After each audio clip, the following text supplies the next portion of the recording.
So I'm going to talk about web design and UI/UX. So UI stands for user interface, which is like the interface of the product between the product and the user. So it's like the screens, the pages, and like the visual elements on the screen that make up the UI. And UX stands for user experience, which is like the user's overall experience of using your product. So kind of a simple example is if you have a product, say it's like ketchup, a UI designer might design like the bottle for the ketchup. So what they'll do is they'll lay out like the words and the graphics and the colors and things like the paper and like the cap and the entire bottle. That's what the UI designer might do. But then if a UX designer comes along and they say, well, I'm designing for the user's experience. And what the user actually does is they flip like the bottle upside down, right, in order to use it. And so in order to have the best experience for the user, what we should actually do is design something like this, which is a lot better.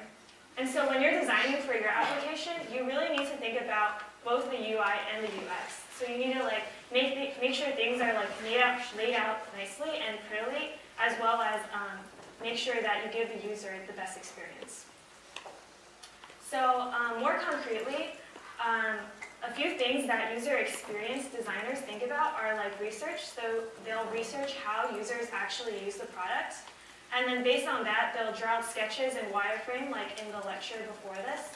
And then once they have some basic prototypes, they will test on other users. So to see like if users are actually using the product in the way that they intend them to. What user interface designers do is they lay out everything on the page, they write HTML and CSS, which is like the language that you use to like actually make pages. And they'll make the visual design and they'll create all the branding for the application.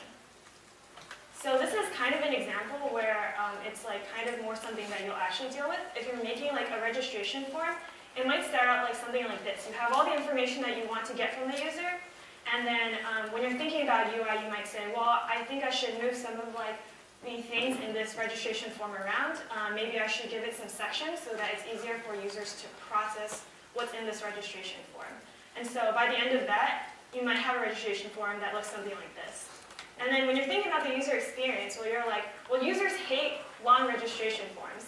So in fact, why don't I cut away some of the things that I don't really need and just leave everything that is really, really necessary. And this way the users will have like the best experience possible. And then you might end up with something like this, which obviously like as a user, you would really, really appreciate. So UI/UX isn't really about making things look pretty. It's about usability, giving the user the best experience, making things reliable and secure. That's what's really important when it comes down to like UI and UX and web design. So here's some examples of really, really bad usability. If your users see something like this, and this is like a really drastic example, you won't really see anything like this nowadays, but obviously if you see it, you're literally just going to leave. Like no, you don't even know how to use this. So an example of something that's more common is if you're filling out a registration form and it has like all of these ridiculous password requirements. Maybe it's good for security, but users don't want to like have 100-character long passwords, and it's just really annoying. So if they see this, and it's not like something that's really important for them to be filling out a registration form like a bank account, they're literally just going to leave. So this is also something that's pretty common. If you want to do something on websites, sometimes they'll make you create an account before you can do a certain action. But a lot of the times, this only like frustrates the user, and when they see like a modal that pops up like this, they're just going to leave your website instead of continuing with whatever action they were going to do. And finally, this is also something that's really common. A lot of websites will make you like use their application in like another app or download something, and this is really annoying to the user, as you guys have probably all experienced. And so I think this modal actually had something that was like continue and dismiss this.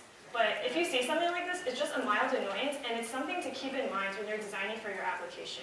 You want to like make it as easy for a user to like figure out what's going on and to like not be really, really careful to not annoy them.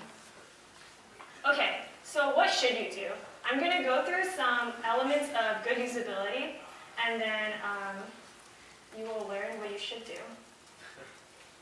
So one element is learnability, which is basically you should be making sure it's as easy as possible for your users to learn what it's like to use your application. So an example of really bad learnability is like if you look at any like photo editing tool. So this is like Photoshop. And like if you're new to photo editing, you have no idea what any of this means. All the buttons on the left like don't even have labels, and all of like the menus in like the middle, like you don't know what any of like those words mean. So when you're designing for your application, you want to make it so like basically not like this at all. An example of this is like Google Maps. The first time you go into Google Maps, they have this really nice like walkthrough that tells you all of the features of Google Maps. And it answers the question of like, what do I do? When users first go into your application, they want to know what they can do with it, what your application does.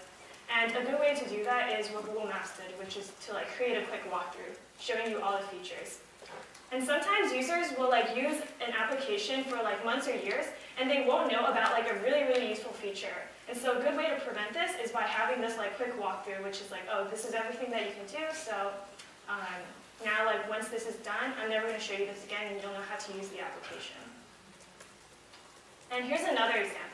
So I don't actually know what this machine is, but it like looks like it has a lot of instructions.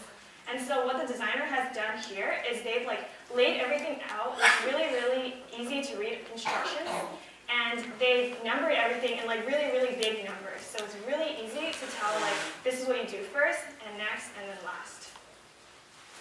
Another question that you should answer when you're thinking about learnability is whether or not user gets feedback about when they do things right. And so in this example, when the user drags the screen to make the text smaller or bigger, you want to immediately change the size of this text on that screen. Otherwise, they're going to think like maybe the feature isn't doing what they intended. And another example is when you click a link on something, if you click on the link and then nothing happens, you'll probably think that like the application is dead or something, right? But if it's actually just loading in the background, it'll take a few seconds for like new content to pop up. What you want to do is show a loading screen so the user has feedback that what they clicked actually did something. And finally, for learnability, you want to really think about consistency. And a good example of consistency is navigation bars. Pretty much every single navigation bar on the web follows like the same structure pretty much. You have like the logo on the left, and then you have like search bar and like important like links in the middle, and then you have like sign in and like profile information on the right. And this is something that you should be following when you're making your application as well, because this is something that like users are pretty they like know what it should look like. So if you like accidentally change things up, like put login information on the left and then the logo on the right, even those few milliseconds it takes the user to figure out what's happening will like kind of confuse them. Another good example that was kind of talked about before in the last lecture is using icons that everyone knows what they mean. So for Pandora, they use like thumbs up and thumbs down to indicate like it, unlike it. Everyone knows what those mean. So you can use those in your application as well. And there are like a lot of different examples of icons that like all users know what they mean. So if you have like a feature that prints something, instead of like writing out print, what you can do is have an icon with like the printer, and like users will know. Another aspect of good usability is efficiency, which is the speed at which tasks can be completed once you learn it. So once you learn how a website should be used, you want to be able to use things on your website really, really quickly. A good example of this is Typeform. And if you ever use Typeform, what happens is if you click something on Typeform, it'll move you on to the next item immediately. Because users know, like what users do is they click something and they want to scroll down and get to the next one. And then Typeform, they speed up this process by moving you on immediately, so you don't even have to scroll. Things that take time are like moving your eye around the screen, moving your cursor around the screen. So when you're thinking about efficiency, you want to make these things as fast as possible. Another example is Tinder. So it's like basically the same thing, right? You swipe left or you swipe right, and it's so easy that you can like automate it like this person has done here.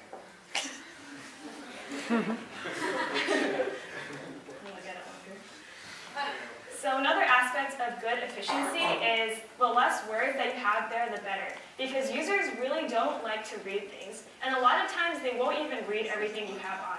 They'll just read the headings, and they'll just kind of skim through some of the stuff that they think is important. So when you're thinking about efficiency, the less words, the better. So if you see this button here, it says employment opportunities. Like, it'll take those few milliseconds to be like, oh, what is employment opportunities? Those are really big words. And then it'd be like, oh, it's just jobs. So in fact, why don't you just have a button that says jobs, right? And finally, the most important thing about efficiency is the less thinking the user has to do, the better. If you have this like whole big complicated page and the user's thinking about all of these things, if they think long enough and they're still confused or they still don't know like what they're here to do and like where they can go to like do what they need to do, they're just going to leave. And a pretty good model, so one of like the most famous books in user experience is this book called Don't Make Me Think. And I think it's a pretty good motto for usability in general. You just want to make the user think as little as possible. And the less that they think, the happier the user is and the happier that you are, because then the user is using your application correctly. The final aspect of usability that's really important is error tolerance. So if the user does do something wrong, you want to make sure that your application lets them revert it if they want to and recover. So you want to make sure that users absolutely don't do anything that's really bad. And so a lot of times what happens is users will accidentally click a button that they didn't mean to click, even if they're really skilled at your application and they know how to use it. And so the way that you can prevent this from happening is just like having these like big screens that say like, oh, are you sure you want to do this? Like a confirmation, are you sure you want to delete this? And this is kind of like a drastic example of deleting a GitHub repo. They have you even like type in the name of the repo to be absolutely sure that this is what you want to do, because it's unrevertible. And another example is hiding things that are more bad in submenus. So here, if you want to delete this, you actually have to go into the submenu in order to delete it. So you like are less likely to accidentally click on it. So in case errors do happen, that's what you would do. But you also want to prevent errors before they happen. And one way you can do this is by disabling buttons before you can use it. So what Twitter does is, before you type out a tweet, if you don't have anything typed in there, they actually disable the tweet button. So you can't tweet something that's empty and then they'll come up with something and be like, oh, you can't tweet empty tweet. Instead, they just disable the button so you can't click it at all until the input is ready. And when you're trying to send something on Venmo, they make sure that like in the how much you send field is actually a number. So you can't like send like emojis or like letters, amounts of money. That's just like wrong, so you can't do it. And finally, if they actually do click something wrong, you want to make recovery easy.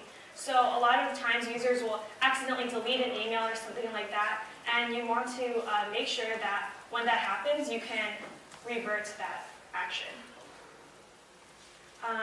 And another thing that's really important is that, so for this example, it's like an album, and if it doesn't sync correctly, you should let the user be able to like retry. But this is also something you have to be careful about, because not all error messages are worth displaying to the user.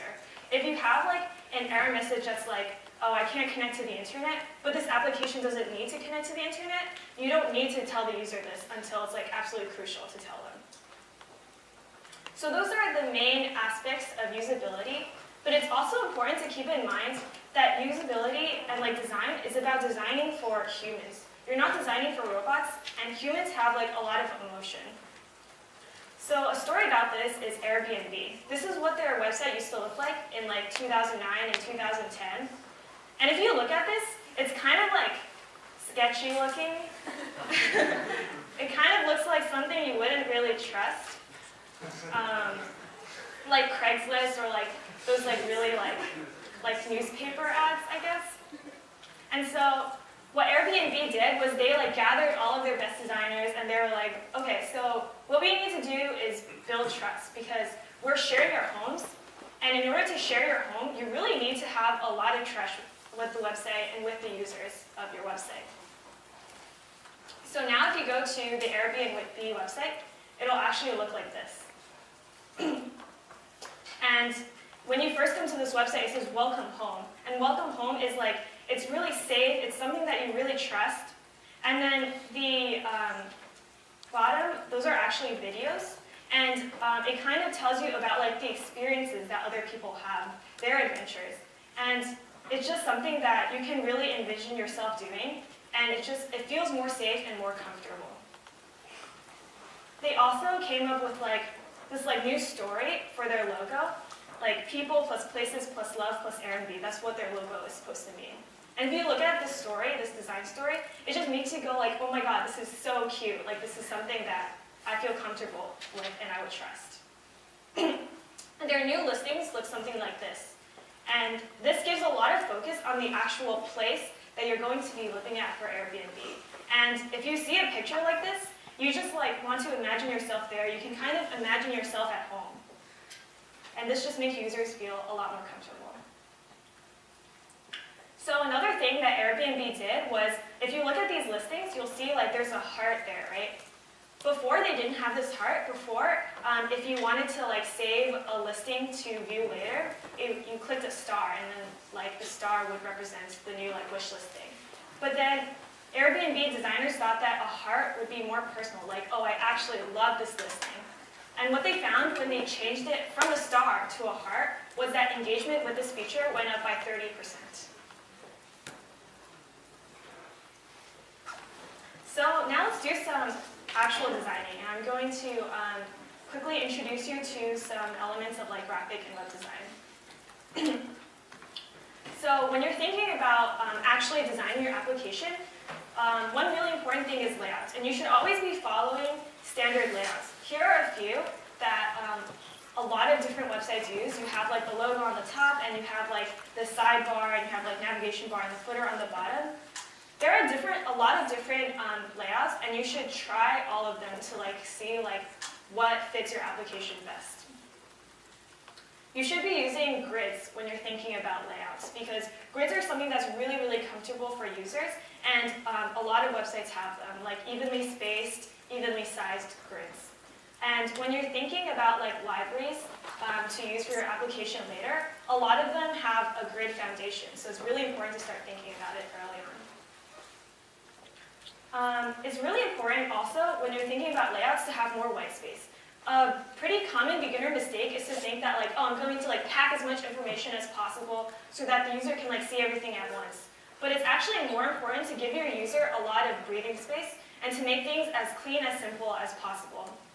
And so a good example of this is like Apple, and they're really famous for like having a lot of white space. And this gives the effect that like you only have the important things there, and it's like, just very clean and very like trustworthy. And another iconic example of a lot of white space is Google, right? They literally only have their like logo and the search bar and like the search buttons. And finally, this is something you don't have to think that much about because you're only trying to build a web application. But designing responsibly is a really big thing currently. And what it means is that no matter what size of window that you're designing for, your application is going to look good. So like here, if you look at the desktop, you're going to see like the 3 yellow boxes that are like 1/3 of the size. And then when it goes to tablet, it shrinks to also 1/3 of the size. But when you go to mobile, it's no longer enough to take up 1/3 of the full width of the phone. So it takes the full width of the phone for each yellow box, and that's responsive design. Okay, so now we're going to talk a little about picking colors. And colors is a really, really important part of creating emphasis. If you look at this picture, which is from the 6813 class, which is MIT's class on UI, it's really easy to pick out everything that's like green or like red or like blue, right? But it's a lot harder to pick out like just the Z's or the N's or the K's. And this is the power of color. You can use color to create a lot of really good emphasis. But you also have to be careful. When you're picking colors, keep in mind that colors represent emotions. So if you're trying to make a website that portrays a certain emotion, you want to make sure that like For example, if you're designing like a banking website, you like absolutely don't want to use like pink, right? Because like just like gray and black. So you should pick a color like that represents what you want. And this is like also kind of common sense. You should use web-friendly colors. So when you're describing colors on the web, you usually use RGB, which is red, green, and blue. And you can have like more red or more green or more blue in a color. The ones on the left are like pure red, pure green, and pure blue. And those are really, really saturated, and if you look at them, it's like kind of like hard to look at. Versus the ones on the right, they're a lot easier and they're just a lot more comfortable. So you want to use like the ones on the right, which are more web-friendly colors. So examples of these are like flat UI colors, and you can Google that, and I'll also talk about it a little bit later. And there are lots of different colors that are web-friendly that you can try. You don't have to like pick one and stick with it the entire time. And material UI colors, which are also very web-friendly colors. But generally, don't use more than 3 main colors besides like black and white. Because the more colors that you use, the more messy your website is going to look. And so I think generally you should find one color that represents what kind of emotion you want to portray for your application. That's like a web-friendly color. And then use that like maybe like 60 or 70% of the time you need color. And then you can pick like another 1 or 2 different colors to accent wherever you need it. And then when you're picking those other 2 colors, it's also important to make sure that those colors mesh together well with each other. And here are some tools that you can use to make sure that happens. And like these slides will be available later, so you can click on the links there. And finally, another important point about using colors is you should not use red and green for contrast. And the reason for that is almost 1 in 12 guys are red-green colorblind. So they can't tell the difference between red and green, and this cube, which if you're not like colorblind at all, you'll see all the colors. To red-green colorblind people, it looks like this.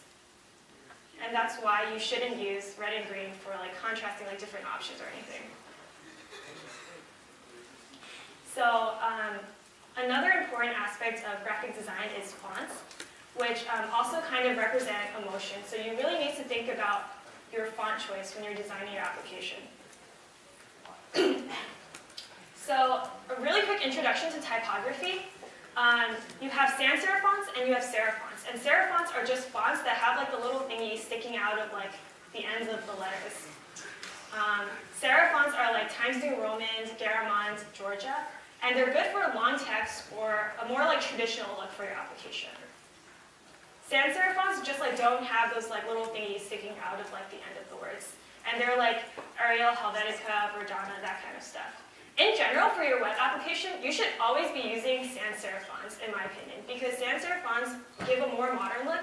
And if you look at pretty much like any website that's not super professional, they're always going to be using sans serif fonts.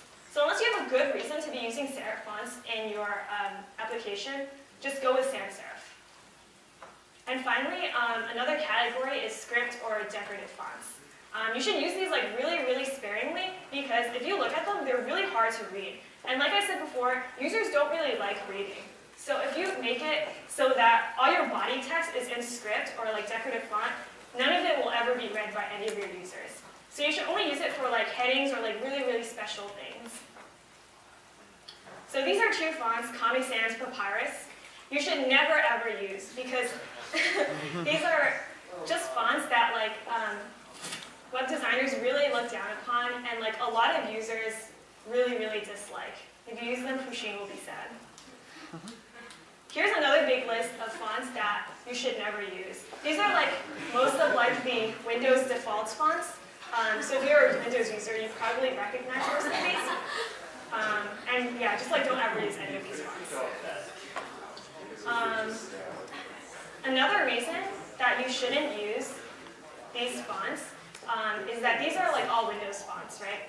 So if you use a font that you can access on your machine, if a Mac machine doesn't have that font installed on their machines, they won't be able to see it. So a really safe option when you're thinking about fonts is using Google Fonts. Google Fonts you can embed into your website, and so anyone can see the same thing no matter whether or not they have that font installed on their machine. And they also have a lot of really, really nice, really professional looking fonts, like all of the ones here. If you go on their website, there's a ton of different fonts to experiment with, so you should just like go through them and think about like which fonts that your application would use the best for whatever you're trying to design. Also, don't use more than 2 or 3 fonts in general. Honestly, I think that most applications can get away with just using 1 font. Maybe 2 if you want to like create some kind of emphasis, but you definitely don't need more than 2 or 3. And the reason for having as few fonts as possible is you want to look really cohesive with your application. If you have a bunch of different fonts, it's going to look really messy, and like users are just going to be kind of confused and like turned away from your application. So instead of, if you want to use a different font to create like emphasis or something, there are a lot of different options besides changing the font. You can change the font weight, and font weight is like how thick or thin your font is. You can change the size or the color like we talked about. You can make it all caps or you can make it small caps. You can like increase letter spacing. And these are all things that you can do instead of changing the actual font. So I'm going to talk about a few current trends. These are things that you don't have to do for your website, but they're things that are really, really popular nowadays.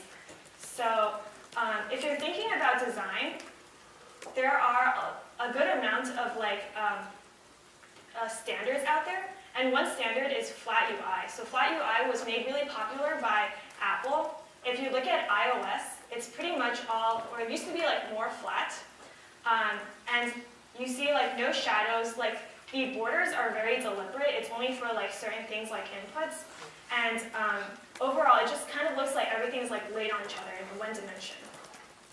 And this is flat UI, so you can Google flat UI, you can like look at these things.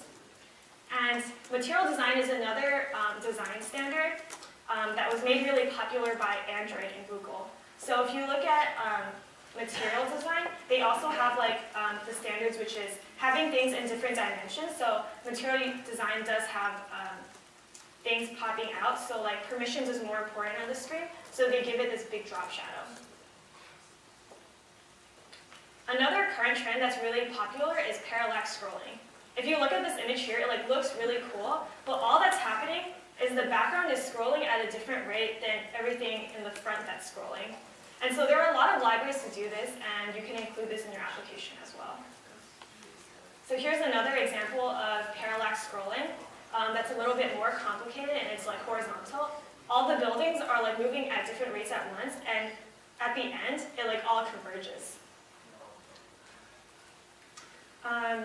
Another current trend that's really popular and it's going to be growing is micro animations. So these are just like really, really small animations that make it that much more interesting for the user to use. So for like this example, if the user clicks on the heart, it'll just grow a tiny little bit bigger, and it'll like have like the lines coming out. And just like really, really cutesy, and like adds like that more interesting effect for the user. And this button, if you click on it, what will happen is it'll expand out into these 4 smaller buttons, but using this like cute like turning animation. And this one also, if you click on that button, it'll like rotate and it'll like gradually like animate into whatever it becomes. And these are more complicated, but it's something worth mentioning because it's something that has been really, really growing in popularity. You'll probably see a lot in applications. And even like the little pushins, like those are kind of like micro animations because they're just moving a little bit. But it just like adds that extra effect of like being interesting and engaging, and it just like makes the application seem really like delightful. So when you're actually doing things, you should be trying a lot of different things. Instead of just like sitting down and be like, oh, I think that this kind of layout is what I'm going to use, I think I'm going to use this font, I think I'm going to use this color, and just do it. What you should be doing instead is trying as many different things as possible to see what your application looks the best in. You can copy elements on websites you like, but you have to be careful with this one because that doesn't mean you can just like find something you like, go copy the code, and like put it on your website and call it your own. What I mean by this is if you see something you like parallax scrolling or like micro animations, you can be like, oh, this is a feature that I want in my website, so I'm going to like go download like a parallax library or like animate some of my features as well. And so if you see something on a website that you like, you can kind of adapt it to your own website. This is another way to like get inspiration for your application. And finally, you should really ask friends about your website. Because as a designer, you only see things from the designer's point of view. Everything makes sense to you because you're the designer. But if you give your application to another friend or to another user to use, they're going to point out a lot of things that don't make sense to them. And that's what's really important, whether or not things make sense to the user. Yeah, so this is it for UI UX, and next we're going to have the complete environment setup.